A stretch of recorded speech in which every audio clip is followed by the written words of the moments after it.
नमस्कार मंडळी मी गणेश ठाकरे महाराष्ट्र नेता या चॅनलवरती आपलं सहर्ष स्वागत आहे. मंडळी, स्वतःला ओबीसी नेते म्हणणारे लक्ष्मण हाके यांनी तर दोन जातीमध्ये कशा पद्धतीने तिढा निर्माण केला याचं ताजं उदाहरण आपल्याला पाहायला मिळणार आहे. कारण तर बारामतीच्या पोटनिवडणुका होणार होत्या, त्यामध्ये सुनित्रा पवार या बिनविरोध असतील अशी देखील भाजपच्या माध्यमातून सुद्धा भूमिका स्पष्ट केली होती. तर सुनित्रा पवार यांनी उद्धव ठाकरेंची सुद्धा भेट घेतली होती. यामध्ये काँग्रेस सुद्धा काही प्रमाणात बारामतीची जी काही पोटनिवडणूक असेल ती बिनविरोध होईल अशी त्यांची सुद्धा काही भूमिका होती.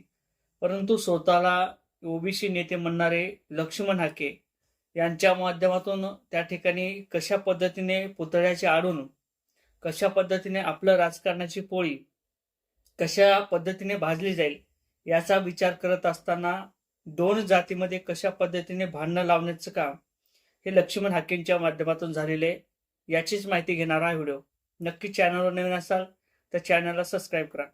म्हणजे ज्या अर्थी अंजनगाव सुरजी या ठिकाणी छत्रपती शिवाजी महाराज यांचं स्मारक त्या ठिकाणी एका अज्ञात व्यक्तीने रात्री 2 किंवा 12 वाजता त्या ठिकाणी छत्रपती शिवाजी महाराज यांचा अश्रूढ पुतळा त्या ठिकाणी मांडला.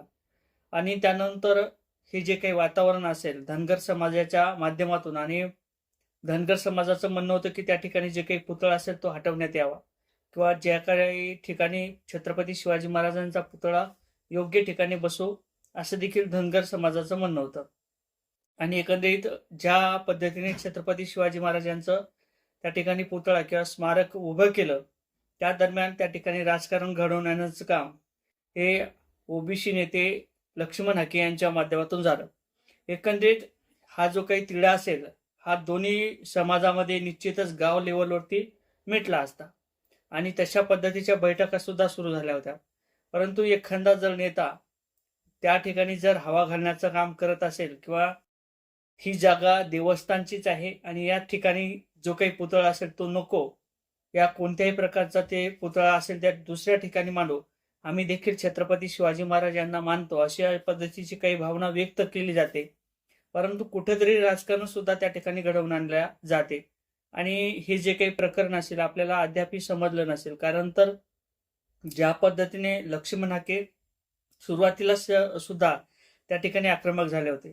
त्यांचं म्हणणं होतं की मी बारामतीची जी काही पोटनिवडणूक असेल ही बिनविरोध होऊ देणार नाही आणि निश्चितच मी त्या ठिकाणी माझा फॉर्म टाकेल आणि आमचा समाज, आमचं जे काही नेतृत्व असेल, आम्ही जे काही समाजासाठी काम केलेलं असेल याचा मोबदला आम्हाला निश्चितच समाज देईल, अशी जी काही भावना असेल ती एकंदरीत ओबीसी नेते लक्ष्मण हाके यांनी व्यक्त केली होती.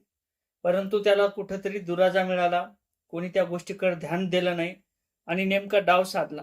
बारामतीचं जे काही राजकारण असेल ते आपण बघितलेलं आहे. आणि अजितदादाचं निधन झाल्यानंतर प्रामुख्याने ज्या पद्धतीने सर्व पक्षांनी निर्णय घेतला सुनित्रा पवार यांना बिनविरोध निवडून आणण्याचा, त्या पद्धतीने कोणत्या प्रकारचं त्या ठिकाणी राजकारण होणार नव्हतं. परंतु ज्या पद्धतीने हे राजकारण तापलं त्यानंतर काँग्रेसचे नेते सुद्धा म्हणायला लागले की आम्ही त्या ठिकाणी बिनविरोध निवडणूक होऊ देणार नाही, आमच्या देखील त्या ठिकाणी उमेदवार देऊ.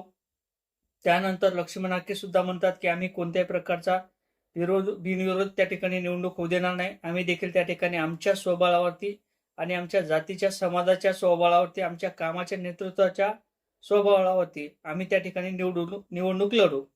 ही जी काही भूमिका असेल त्या पाठोपाठ आता शिवसेनेचे नेते सुद्धा म्हणतात की आम्ही जी काही निवडणूक असेल ती बिनविरोध होऊ देणार नाही, अशी देखील त्यांनी देखील भूमिका घेतली.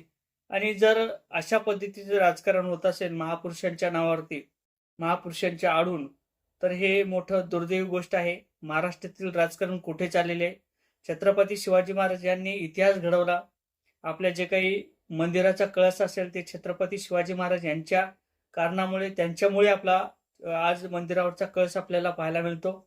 आपला जो काही हिंदू धर्म असेल, हिंदू संस्कृती असेल आणि जे काही गुण्या गोविंदाने नांदणारा इतर समाज असेल, यामध्ये ज्या पद्धतीने राजकारण तापवले जाते, आपल्या खुर्च्या वाचवण्याचा प्रयत्न केला जातो किंवा आपल्याला खुर्ची कशी मिळेल याचा ध्यास घेतला जातो, हे निश्चितच समाजाला सुद्धा घातक आहे आणि महापुरुषांना सुद्धा घातक आहे.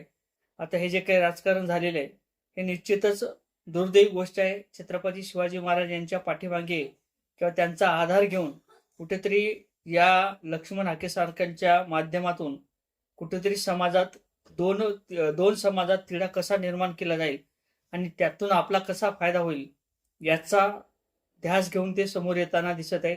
आता या संदर्भात नेमकं तुम्हाला काय वाटते कमेंट करा. व्हिडिओ आवडला तर लाईक आणि शेअर करायला सुद्धा विसरू नका.